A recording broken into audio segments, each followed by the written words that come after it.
एक छोटे से शहर में एक घर में शादी का माहौल था। आज सूरज की शादी थी।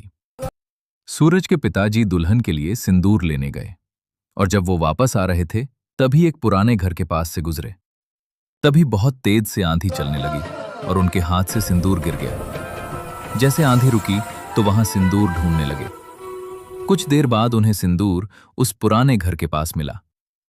मंडप पर दोनों दूल्हा और दुल्हन बैठे थे और मंत्र चल रहे थे। जैसे ही दुल्हन को सिंदूर लगाया तभी अचानक दुल्हन हवा में उड़ने लगी और उसका चेहरा मुरझा गया। वहां चिल्लाने लगी। सब लोग हैरान हो गए। सूरज बोलने लगा, अरे अरे, ये क्या हो रहा है? तभी जो पंडित मंडप पे था उसने कुछ मंत्र पढ़ने लगा, जिस कारण वो और ज्यादा चिल्लाने लगी और कहने लगी, मेरी कोई गलती नहीं है, और रोने लगी। फिर थोड़ी देर बाद हंसने लगी।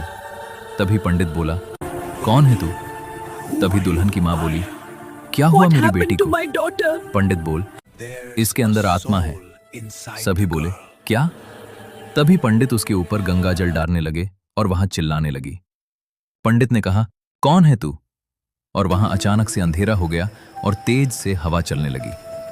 सभी लोग चिल्लाने लगे और दुल्हन बोली, माँ कहाँ हो तुम?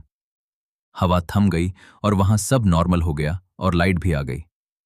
सभी लोग दुल्हन को देखने लगे।